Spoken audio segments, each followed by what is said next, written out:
What's up, everybody? This is DDS, and today I'm back with a Q&A video. It's been so long since I did a Q&A video. It's crazy. I stopped doing them really because I was doing my live streams, but since my microphone broke while I was in New York, I haven't done a live stream. So I'm gonna try and get another microphone here soon. So today I went through and asked some questions on YouTube, Twitter, Instagram. Well, I put up a post, not ask questions, just asking for you guys to ask me some questions for this video. So I'm about to go through those and just read through them and give you the answers. Before I get started, I just want to give a shout out to everybody that supports the channel. Thank you for watching. Thank you to the subscribers. Thank you for everybody that purchased my machine course. If you need help with the machine, you can click the link below to get my machine course. Check it out. You'll see everything that comes with it before you purchase it and everything. So I'm gonna go ahead and get started. Thank all you for watching, and if you have any more questions, leave them in the comments. Leave them in the comments below. Excuse me. So let's go ahead and get started. So the first one I'm reading comes from my YouTube post, and it says, "Do you use third-party preset banks and libraries for example Contact or Omnisphere, or just the stock sounds that come with those VSTs and others, and or just the expansions those companies make themselves like Nexus?" So I use third-party third-party libraries, not VSTs, for Contact, such as, Output isn't made by Native Instruments. You have Sound Iron isn't made by Native Instruments. So I have a lot of those libraries that I use with Contact. I've been using Contact a lot lately, so I use a lot of those libraries. For Omnisphere, I do use third-party presets. I bought some not too long ago. They're pretty cool. It helps come up with a different type of sound, or it helps me find sounds that I'm looking for faster without going through all of the sounds that come with Omnisphere, because I'll be in there forever looking for it. But I have gotten into doing those. I actually thought about putting some Omnisphere presets out myself. I just haven't gotten around to doing that yet, so that's something to look forward to in the future if you're interested in those. And as far as like Nexus, all of Nexus stuff is made by Nexus. You can get some third-party type expansions. I don't even think they're expansions. They're just sounds that's already there, kind of tweaked a little bit, and you just save them and then you send them to somebody. Like, there's free ones on YouTube for Nexus, but those don't really work to me. Like, I've had a few that worked and a few that didn't. Stayed away from it. For Nexus, I usually just buy all of their expansions for Nexus specifically. So let me go ahead and go over to, not YouTube, I already did YouTube. Going over to Instagram so I can pull up a couple of the questions from there. Excuse me, I keep getting tongue-tied. All right. Just trying to figure out, where do I want to start with this? All right, so would you consider yourself a beat maker or music producer? I'm in between. Now, I do understand that there's a difference between a beat maker and a producer. I don't want to say like, oh, there's no difference, because everybody has a role to play. I'm not saying anyone is more significant than the other, because the person that makes the beat generally comes up with the builds the flow of the song, is what I'm trying to say. Get a beat to somebody, and the producer may just be the person to say, okay, I want you and you to get together. You gonna do this on the beat, you gonna do this on the beat. Y'all put the beat together, I'm gonna take the beat, give it to this person, or I'm gonna polish it, stuff like that. In my personal experience, I started a beat, it became something, then it eventually became a song, and then we redid the beat. Me and somebody else redid the beat. Somebody recorded on it, they sent all the vocals to me and the other guy, and we worked on it back and forth. That's being a producer in essence. Like, we're making chops and trying to rearrange vocals and arranging everything. So that's like producer as well. So to me personally, I'm in between, because I feel like I can really do both. So that's my own spill on it. But if you are producing something and you are putting it out there, I still would say you're a producer. I mean, even if you're just making beats, in a sense, if you're making a themed project, like I did an instrumental album that was like around Valentine's Day last year, and it was all my R&B style instrumentals, and I themed it. I designed the cover art, I uploaded everything, I mixed everything, I did all that, I produced that. You know what I'm saying? That's how I look at it. But everybody has their own ways of looking at things, so it is what it is. Up to you at the end of the day. I've done both. I seen your external drive video. Okay, I'm sorry, this is like typed crazy. Sorry, not to talk about it, I'm just saying it's like some errors in there, so I'm trying to read it through. I seen your external drive video. Is there a way to transfer all to native access stuff from my Mac Mini to an external? what you can do is look to see where you installed the stuff. Let me do the question. The question was, is there a way for you to take all of the stuff that Native Access has installed on your hard drive and move it to an external hard drive? Yes, you just have to find the locations where everything was installed from Native Access and move it over to the new location that you wanted on your external hard drive. From there, you will have to go relocate the libraries inside of, you know, your preferences in machine or your specific VSTs, things of that nature. You have to redirect them to find the actual library that you're moving around. So just go find the library content, move it over, make sure you organize it so that way it's not hard to find, is what I was trying to say. You'll be good to go. Let me see. When is the new YouTube channel going up? I actually have my new YouTube channel up now. It's DDS Gaming. It's a lot of limitations when it comes to that channel because it's a new channel. So like I shot a Division 2 video and it was like 3.5 hours long. It was 25 gigabytes worth of video and everything. And once I actually went to upload to YouTube, would not let me upload all of it. And then just like canceled the upload after having been uploading for like a good 30-40 minutes. It just like canceled the upload for some reason. So I didn't put that back up, but that's up there. It's DDS Gaming. You can look it up. I'm sure you'll be able to find it. Yeah, that's my new channel, trying to grow that, and it's just something different. I didn't want to mash everything together on this one channel. I didn't want to have gamers coming in expecting game content all the time, kind of like I have a lot of music people who expect me to just do music all the time, even though I feel like this channel is more so about me, like just my personality, everything like that. So that's the channel. It's over there. It's up now. I'm working on it. I be working on a whole lot of stuff and I just haven't been able to upload it like that. Favorite motivational quotes when times are hard. I come up with a lot of thoughts to myself. Like, I'm not even gonna say like I have a specific quote that I read. Like, one of my things is thank God, keep pushing. Like, that's when times are hard, when times are going good, you know, thank God that I'm in the position wherever I'm at the time. I'm there for a reason and I'm just gonna keep pushing. I mean, I believe a whole lot of stuff. Like, I believe that you can do anything if you had the time. I believe you can do anything that you want to do. You can do anything, back to the time thing. Like, I'm one of those people that believe, like, if I had the instructions and I really wanted to build an airplane and I had the tools, I could build an airplane. I just had to have the time and the tools and everything to do it, and I could do it. So I'm saying that to say, like, anybody could do anything, and I really do believe that. One of my quotes that I came up with myself is like, passive income will change your life, stuff like that. But that's not even quotes like that. I don't have any specific quotes. Now I'm thinking about it, nothing really specific to get me through a hard time. It's just really me believing in myself, having the faith. I pray, and then I put in the work. That's my thing. Like, no matter how hard things get, I just keep going, because if I believe in it enough, I know I will make it happen regardless of what anybody may say, whether somebody believes it or not. You know, stuff could look all bad, but if I have some faith, I will make it work. So I'm sorry I can't give you any specific quotes, but that's just how I feel. How you get on tour. I'm assuming this was because of I accidentally had an error in the caption where I said shooting a Q&A video today, drop your questions below. But originally, spell check or autocorrect or whatever switched it to tour questions instead of your questions. But I asked as in a tour with rappers or a tour as a producer. So I haven't been on tour, but I have traveled with a rapper. Well, I'm about to say once or twice, but it's like 2 or 3 times.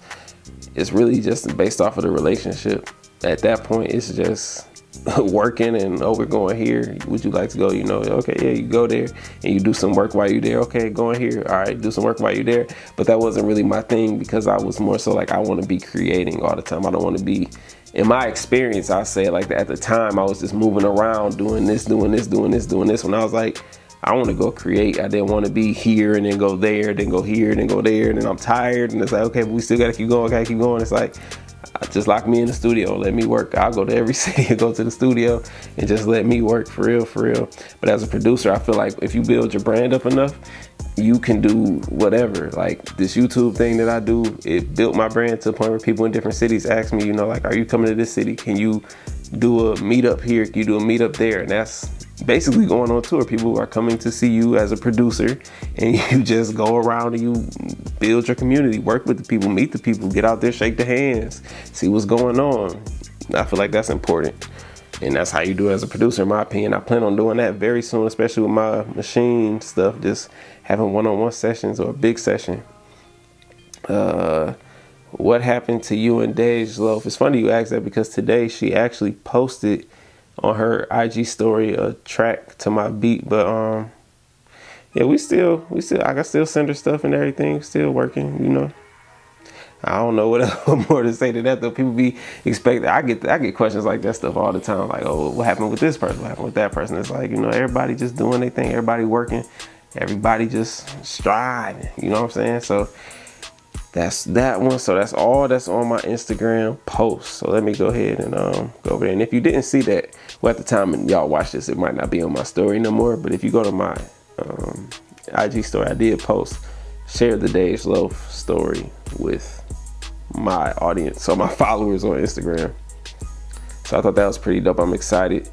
And like, let me say this though, because I feel like this is important, and this is kind of not a question that nobody asks, and this isn't about that question, this is about in general. Like, a lot of people ask me, you know, how do you work with big artists, or how did that whole situation happen? That situation came from me just literally liking her music. It wasn't about I'm about to try and get some money, or I had this whole scheme in my head, like, oh, she's gonna do this and we're gonna blow up and this, that, and other. It was like, I genuinely just wanted to work with her, sent her stuff. It meshed well, everything sounded good, and it just went from there. Simple as that. It was no, oh, give me the money here for this, or I'm gonna sell you these beats. Like, I genuinely want to work. Like, if I genuinely want to work with somebody, I just start feeding them beats, and then some come from it, cool. If nothing come from it, that's what happens. But at least I get the satisfaction of hearing that person on top of my music. So I get that question a lot, like, how did that happen? And that's how that happened. But yeah, I'm definitely looking forward to hearing more stuff and having more stuff with her. Okay, so now I am on my story where I put the questions up there on IG about asking me some questions. So let's go ahead and get started on this. I wish I had some water next to me. I usually do. With all the VSTs at our fingertips, how do you, I'm assuming he meant yours because it's about me, how do you avoid being overwhelmed when creating? I don't use all my VSTs. I have a bunch of VSTs that I haven't opened since the day I got them. I have some that I bought and I thought that they were going to be this or that, and I've been disappointed with them. But I have my few that I usually stick with. You have your Keyscape, Contact, Omnisphere,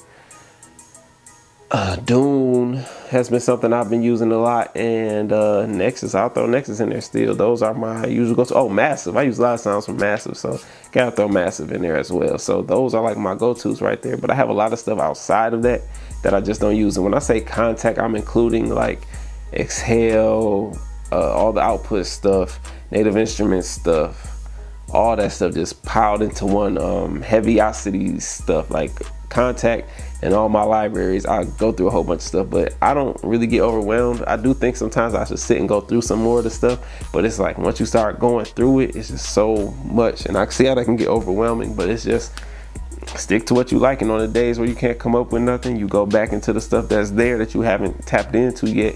You may find something to inspire you. Do you use loop kits? The loops that I use come from Native Instruments. They're part of the expansion packs. When I do the sound by sound videos on those, I go through and like favorite them, and then sometimes I just go back and listen to them later to get some inspiration. I have gotten into Arcade from Output here lately. I've had it for some months and I never used it until like the other day, and I had some fun with it. But loops are cool though. Loops are something where it's like it helps spark some inspiration. I have made like use loops, pull the loop out, and then see what happens and build up from there. Or sometimes I left the loop in, but I don't think, like somebody asked me, was having loops cheating? I don't think it's cheating, you know, if you putting it together, as long as you know, putting it together. But to answer your question, yes, I use loops from Native Instruments. I have Splice, but I really never used. I had Splice. I had 13,000 credits on Splice. I had Splice for some years and literally never downloaded anything. And I just gave them so much money, and I had all them credits, and I canceled the account and I just downloaded all the credits. And that's why if you watch my videos, you'll see Splice on my desktop. I have it there so I remember that I downloaded a whole bunch of stuff, but I still really never go into it. So maybe I should go into that. Should I follow up with a big artist after giving them beats, or wait for them to contact me? The way I used to do it, I used to send stuff out and then just sit and wait and sit and wait and sit and wait. But Me now, I'm not sitting there waiting. If I send you something, I'll let you sit with it for a few. If I don't hear nothing back from you after, you know, so like, okay, here we go. I send you a beat. Let's say you're a big artist. I may let you have the beats for a week. And the way I'm sending it to you is ways that let me know that when you download it, like WeTransfer, if you pay for WeTransfer, or even if you don't pay for it, I think it still lets you know when somebody downloads the link that you sent. So when that happens, you know that they downloaded it. You can even go in there before they email you and see if they downloaded it. Sometimes it won't let you know. There's email trackers out there where you can see when somebody opens your email. There's all type of stuff out there. So I look at that. If I send it to you, you downloaded it within the first day, 2 days, that time frame, I'm not gonna hit you up the next day to see. I may follow up with you the next day or give you 2 more days, follow up with you, but I'm not gonna be nagging you. It might just be, yo, did you get a chance to check those out? If I don't get a response, I'll wait another 3-4 days and then hit you up again. But at that point, I'm gonna go ahead and move on to the next one if I don't get a response. I feel like communication is a big key when it comes to all of this stuff, because you don't want to be just sitting and waiting. Like, nothing comes from sitting and waiting. Tell about your music career, how it started, and more. And then the question after that is, when did you get your biggest break with music production? Okay, so I can kind of put those two together. My music career, I started making beats when I was in 10th grade. So that was about 2007-ish is when I started making beats. 2000, yeah, I guess it was 2007, 2008, somewhere around there is when I started making beats. Made beats for years, nothing ever happened. I tried to send beats to different people. I was proud of myself. I had got contacts with some nice sized artists. No, that was there. No, I say nice size, but nice artists. That sounds crazy. Nice artists that, what I'm trying to say is, in the scale of majors and their platforms, they were like, your majors are here. That's people with the millions of followers at the time, all that stuff. Then you had this section of people right here that have a nice size following, they make great music, and they're going to be up there eventually. I was able to get in contact with people right here. My music wasn't ready at the time. I still was sending stuff, you know what I'm saying? Supposedly I had songs with Rick Ross and a whole few other people going on that I just made the contacts, just reaching out to people that was around, and it just happened. I don't know if the songs ever came out. Somebody did actually send me a clip of Rick Ross in the studio listening to my music, and they were actually working on a song with it, but that was 2014. So here we are now in 2019. So I think it's safe to say that that's not coming out, but needless to say, I got to Rick Ross from somebody that was here. I reached out to somebody that was here. I saw this person was here. I reached out to that person that was down here to get me there, then to get me there. But anyway, that's not really even the question. The question was, my point was, wasn't selling any beats, nothing like that. I had Beat Store up, went to try and do all type of stuff to sell beats. It wasn't working. So I kept working. One artist by the name of Doughboy Scooch from Doughboy's Cash out here in Michigan. You're very familiar if you're from Michigan. He had put up a tweet about he needed some beats or something, or he was telling the other producer, gave him, said, send the beats to my email, something like that. And I just took the email, sent the beat, and then I told him like, hey, I just sent you some beats. And he was like, cool. And he actually ended up using 2 of my beats. Yeah, it was 2. So he was the first person to really use my beats like that out from Detroit. I had at least, I think, two or three beats after that, and then that was just it. And I just kept making beats. And then eventually I heard Dave's Loaf. I wanted to hear how she was sounding my music. So I started sending her stuff. And then, you know, out of that situation, that's where Try Me came, which was my biggest break in music thus far. That was in 2014. That was my biggest song. It was #1 on urban radio, and it also went gold. So I have 2 plaques for that. And yeah, it's my biggest one so far. It put me in a position to where I am now.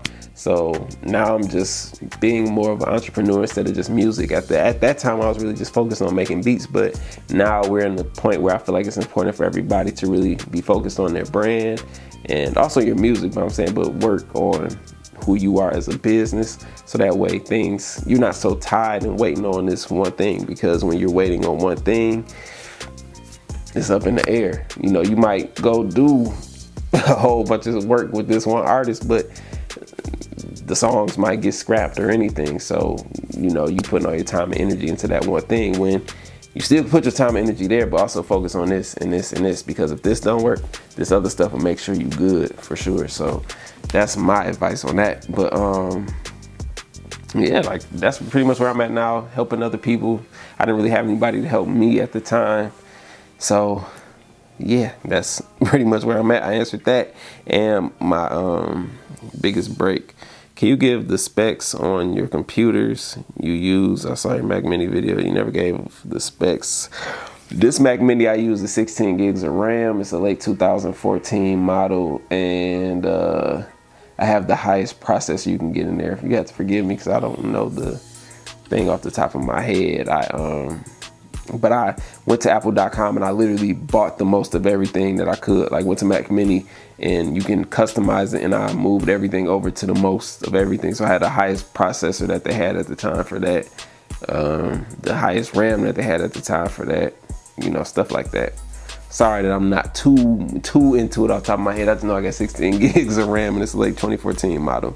How do you organize your beats on your computer? When I'm making beats, I organize them by year, and then I break down the projects into months. So 2019, January, and then every day or whatever date I make beats on, it'll be like 2, whatever the name of the beat is, 3, whatever the name of the beat is, 4, whatever the name of the beat is. So that's the 2nd, 3rd, 4th. And I may not make a beat to the 10th. So now I go back to the 10th and just be like 10 this day. And then when I actually have the beats ready is the year, and then just the name of the beats with the key of the song and the tempo and the title.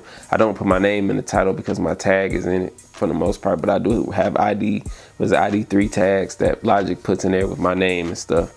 But yeah, that's pretty much it. And I have my wave files in the wave folder in that year, so that way everything is organized that way. And then when it comes to sending stuff out, I have something in the cloud where I have a sent folder. It goes by year, sent, artist name, the date that I'm sending it out. I move it over because I put the date, because if I send something out and I don't hear back by a certain time, I'm taking stuff out of that folder and putting it over here to send somewhere else.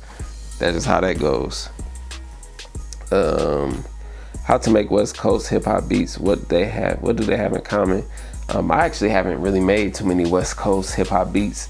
I like the style of West Coast. I just haven't been able to do that myself. I probably had to sit down and study it more.